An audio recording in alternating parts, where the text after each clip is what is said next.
veux dédier les paroles de ce cantique. Acte 5. Bon, ma voix est déjà cassée, hein. Mais voilà, on va dire deux mots. Donc je viens fraîchement de Boaké comme ça. Et je suis allé jusqu'à voir les parents 100 km encore plus loin. Amen. Donc je viens à peine d'arriver. Je prêchais pour Jeunesse 2000 Divin Amour. Vraiment ça s'est bien passé, Dieu s'est manifesté. Amen. Les apôtres accomplissaient beaucoup de signes miraculeux et de prodiges parmi le peuple. Tous les croyants avaient l'habitude de se rassembler dans la cour du temple, sous la galerie de Salomon. Personne d'autre n'osait se joindre à eux, mais le peuple tout entier les tenait en haute estime. Un nombre toujours croissant d'hommes et de femmes croyaient au Seigneur et se joignaient à eux. On allait jusqu'à porter les malades dans les rues, où on les déposait sur des lits ou des civières, pour qu'au passage de Pierre, son nombre au moins couvre l'un d'eux. Des villes voisines, même, les gens accouraient en foule à Jérusalem pour amener les malades et des personnes tourmentées par de mauvais esprits. Et tous étaient guéris. Parole du Seigneur notre Dieu. Acte 5, versets 12 à 16. Lisons ensuite, et très rapidement, Acte 12. Pierre était donc sous bonne garde dans la prison, mais l'église priait ardemment Dieu en sa faveur. Or, la nuit qui précédait le jour où Hérode allait le faire comparaître, Pierre, attaché par 2 chaînes, dormait entre 2 soldats et devant la porte de la prison. Et devant la porte de la prison, des sentinelles montaient la garde. Tout à coup, un ange du Seigneur apparut et la cellule fut inondée de lumière. L'ange toucha Pierre au côté pour le réveiller. « Lève-toi vite, lui dit-il. » Au même instant, les chaînes lui tombèrent des poignets. « Allons, poursuivit l'ange. Mets ta ceinture et attache tes sandales. » Pierre obéit. « Maintenant, ajouta l'ange, mets ton manteau et suis-moi. » Pierre le suivit et sortit sans se rendre compte que tout ce que l'ange faisait était réel. Il croyait avoir une vision. Il passait ainsi devant le premier poste de garde, puis devant le second et arrivait devant la porte de fer qui donnait sur la ville. Celle-ci s'ouvrit toute seule. Il sortit et s'avançait dans une rue. Et soudain l'ange le quitta. Alors seulement Pierre reprit ses esprits et se dit: ah, maintenant je le vois bien. C'est vrai. Le Seigneur a envoyé son ange et m'a délivré des mains de Hérode et de tout le mal que voulait me faire le peuple juif. Parole du Seigneur notre Dieu. Je nous parle un peu, en 2 petits mots, de quand le Saint-Esprit vient dans notre vie. Alors ce message, rassurez-vous, je n'ai pas eu le temps de le préparer. C'est tout à l'heure, quand je me préparais avant de venir, l'Esprit me dit: parle sur ce truc-là, 2 mots rapidement. On ne peut pas finir ce mois sans que tu n'en parles. Amen. Et quand le Saint-Esprit vient, il va nous initier à une nouvelle vie. Amen. Il va nous initier à la vie du surnaturel. Amen. Le Saint-Esprit va nous introduire dans le surnaturel. Le surnaturel, comme vous l'entendez, surnaturel, c'est, on peut dire dans d'autres expressions, le supranaturel, c'est ce qui domine le naturel. C'est le monde invisible. C'est le monde le monde des esprits, si vous voulez. C'est le monde dans lequel on est en opération avec, oui, les esprits, où Dieu intervient, où nous voyons Dieu intervenir. Jésus lui-même, au début de son ministère, déjà en Jean 1, avant le miracle de Cana, Jésus dit: vous allez voir les anges monter et descendre au-dessus du Fils de l'homme. Amen. C'est-à-dire que Jésus préparait ses disciples déjà à cette vie, à ce qu'ils allaient expérimenter le surnaturel quand le Saint-Esprit allait se manifester. Bien-aimé, et quand le Saint-Esprit arrive, la Bible nous décrit la vie de Pierre. Et Pierre qui, au point qu'il était utilisé par Dieu, au point qu'on envoyait des malades, et même l'ombre de Pierre devait les couvrir. Parce que l'ombre de Pierre était capable de guérir. Amen. Bien-aimé, ça c'est le surnaturel. Quand vous commencez à marcher avec le Saint-Esprit, vous devez vous ouvrir au surnaturel. Et pour être quelqu'un qui peut activer le surnaturel, il faut apprendre à comprendre que autour de nous, il y a beaucoup d'autres choses qui échappent au regard humain. Les 5 organes de sens n'ont pas leur place dans le surnaturel. Vous devez apprendre à voir non pas selon les contingences humaines, non pas selon la logique humaine, non pas selon vos yeux, non pas ce que sent votre chair, mais vous devez apprendre à voir selon Dieu et au-delà de vous-même. Amen. Comment se fait-il, si ce n'est pas que le surnaturel est réel, comment se fait-il que Jésus se met devant le tombeau de Lazare, alors que la science a dit que Lazare est déjà mort et donc enterré? Si la science a dit qu'il est mort, c'est parce qu'on ne peut plus rien pour lui, humainement parlant. Donc on l'a condamné dans une tombe. Amen. Et qu'est-ce que Jésus fait? Jésus se met devant le tombeau et Jésus parle comme à quelqu'un qui est vivant. Parce que dans sa logique, voyons dans le surnaturel, il a compris que le surnaturel précède toujours le naturel. Voilà pourquoi on dit sur, donc au-dessus. Donc ce qui veut dire, ce qui doit se manifester dans le physique, doit d'abord se manifester dans le surnaturel avant que ça devienne visible. Bien aimé, il faut qu'en tant que chrétien, on soit préparé à ça. C'est comme une femme qui est enceinte. Elle est enceinte, l'enfant est d'abord invisible. L'enfant, on ne peut pas le voir dans le monde physique, mais on peut voir les signes qui montrent qu'il y a un enfant qui arrive. Et donc c'est pareil. Quand le surnaturel se manifeste, normalement vous voyez des signes, mais ces signes-là sont annonciateurs de quelque chose qui est déjà manifesté dans le surnaturel et qui va bientôt se réaliser. Voilà pourquoi, quand le surnaturel est activé, le naturel est au garde à vous. Amen. Il faut que tu saches une chose. Quand tu pries, tu actives le surnaturel. Quand tu as la foi, tu peux déclencher le surnaturel. Quand tu marches selon Dieu, selon l'esprit, tu es actif dans le surnaturel. Et le surnaturel maintenant peut agir dans ta vie. Amen. Le surnaturel, c'est aussi avoir par exemple des visions. Voyez ici que Pierre est en prison. Et qu'est-ce qui se passe? La Bible dit qu'un ange apparaît. Un ange apparaît et la prison est remplie de lumière. Et le grand Pierre, celui qui est l'intendant général de Jésus, pense que c'est un rêve. Or, c'est une réalité. Et l'ange le prend par la main. L'ange dit, lève-toi, allons-y. Mais pourquoi? Ceci est possible parce que Pierre était ouvert au surnaturel. Et quand vous voulez opérer dans le surnaturel, vous devez vous préparer aussi à la visitation des anges. Ce mois de juin est un mois aussi de visitation, en plus d'être le mois de la prière. Préparez-vous donc et sachez que dans vos prisons, dans vos blocages, dans les situations difficiles, Dieu veut dépêcher un ange. Mais Dieu sait que s'il dépêche l'ange, ce n'est pas sûr que tu le reçoives. Même quand l'ange va parler, tu seras tellement préoccupé par ton problème que tu ne pourras pas t'ouvrir à l'ange pour qu'il te fasse sortir de la détresse. Voilà pourquoi ça tarde encore. Bien-aimé, à moins d'une intervention surnaturelle, il y a des choses qui ne sont pas possibles. À moins d'une intervention surnaturelle, quelqu'un peut être délivré d'une prison où il était enchaîné et gardé par des soldats. Et même devant la prison, il y avait des soldats. Et comment pouvez-vous comprendre qu'en Acte 16, un homme comme Paul et son fils Silas sont les mains en prison, alors qu'ils sont en train de louer Dieu, bien-aimé?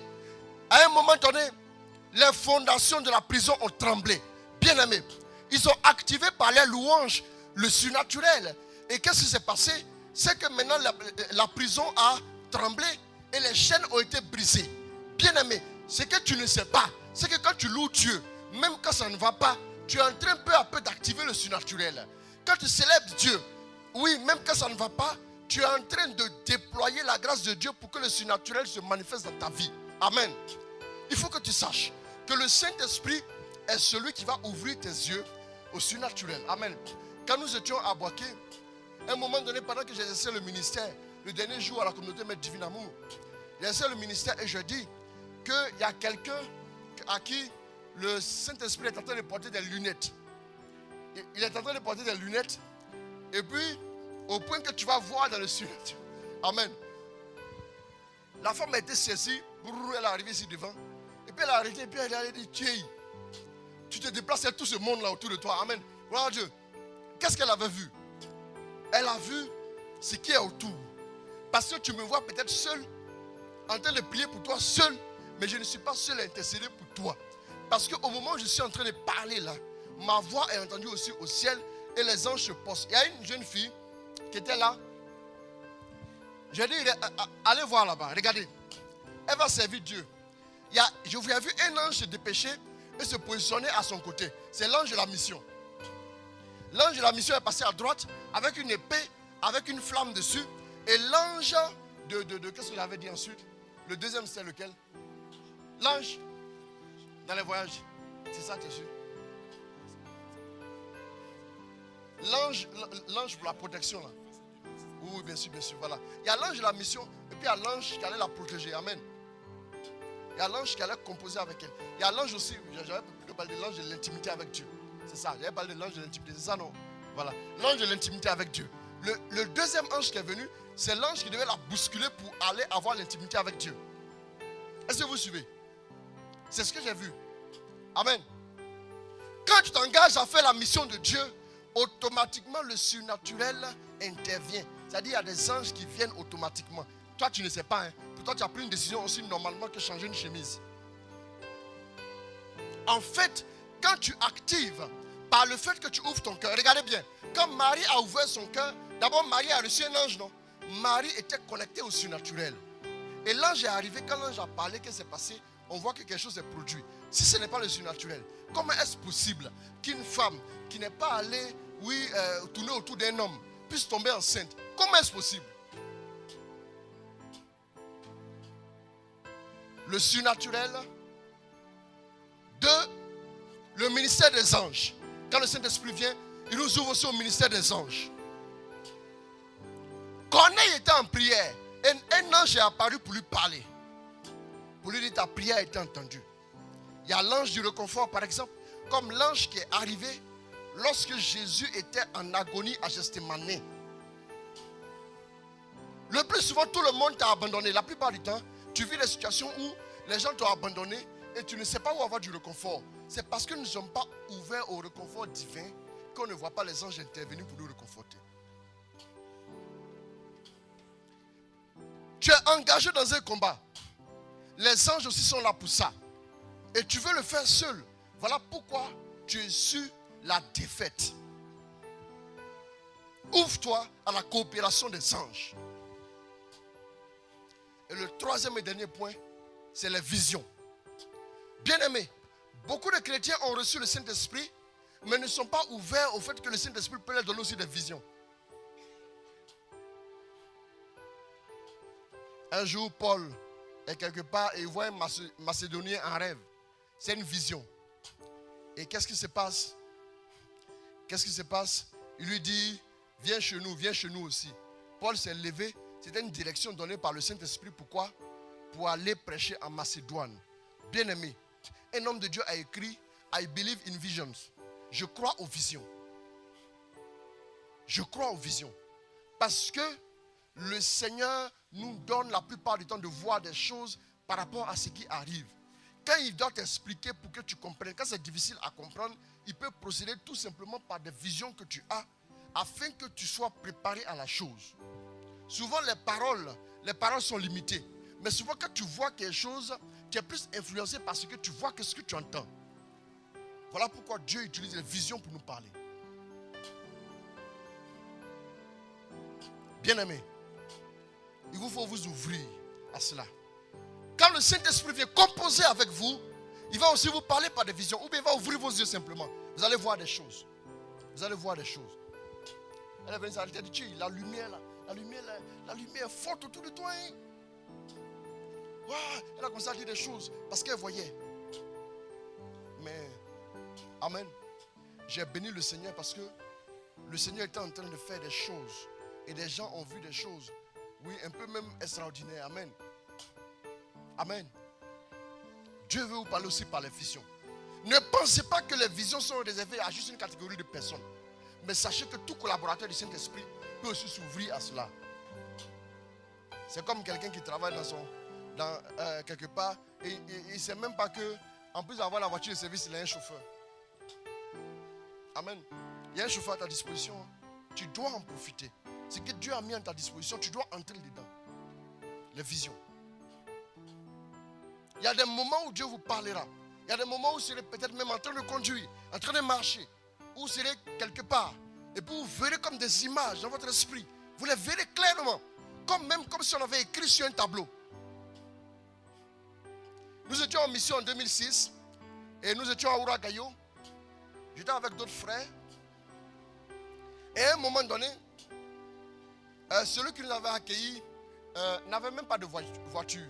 Et puis il n'était même pas prévu qu'il y ait une voiture qui vienne nous chercher. Mais à un moment donné, ce que j'ai vu dans mon esprit, j'ai vu une voiture bleue. J'ai vu comme ça, flash, voiture bleue. Et j'ai vu une voiture bleue et puis j'ai vu l'insigne. C'est Mitsubishi. Et puis j'ai vu l'écrit derrière Pajero. Et puis c'était un modèle 3 portières. Et puis j'ai vu 12 minutes, quelque chose comme ça. Et je leur ai dit, levez-vous. Dans 12 minutes exactement, une voiture de marque Pajero vient nous chercher. Clair. Ça, si Dieu avait essayé de parler, peut-être que j'allais raisonner avec lui. J'allais dire peut-être que c'est dans mon esprit comme je me dis que j'aurai une grosse voiture. C'est ce que je suis en train de voir. Ou bien c'est ce que je suis en train d'entendre. Pajero, Patrol, tout ce que vous voulez, voilà, ainsi de suite. Mais quand j'ai vu, c'était tellement clair, j'ai compris la différence. Quand Dieu me montre quelque chose et quand j'imagine quelque chose, ce qui vient de Dieu domine.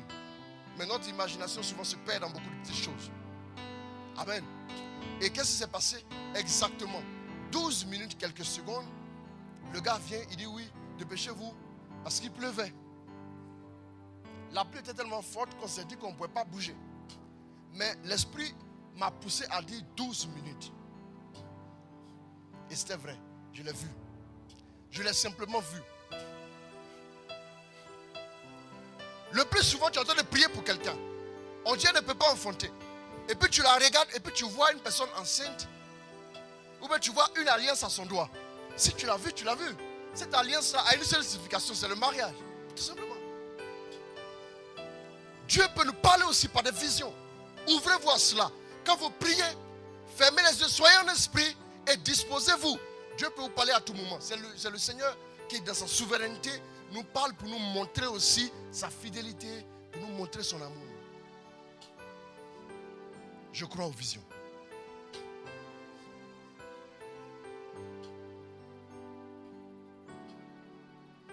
Gloire à Dieu. Et quand nous parcourons les Écritures, on se rend compte que les visions étaient vraiment d'actualité. Ce qui me bénit particulièrement, c'est que dans la parole de Dieu, on se rend compte que les gens étaient ouverts au surnaturel, aux anges et aux visions. Ils s'est ouvert à tout ça. C'est-à-dire qu'aujourd'hui, il y a des gens même là, quand un petit cafard fait du bruit, il tombe en syncope. C'est-à-dire que Dieu ne veut pas te donner une crise cardiaque. Voilà pourquoi il préfère ne pas te faire voir un ange ou bien rencontrer un ange, parce que tu auras des problèmes. C'est parce que tu es déjà assez peureux. Tu n'es pas ouvert à ça. Si tu es ouvert à ça, ça allait venir plus facilement. Il est arrivé des temps où j'étais en prière, je me souviens. J'étais en prière en 2006, la veille de la Pentecôte, samedi nuit. J'ai voulu prier toute la nuit parce que je voulais quelque chose de spécial avec le Saint-Esprit. Et pendant que je suis en train de prier, à un moment donné, j'étais très fatigué. À un moment donné, je vous assure. Et jusqu'à aujourd'hui, je rends gloire à Dieu. Je me suis rappelé toujours de la date. Quand la Pentecôte était en juin cette année-là, 2006.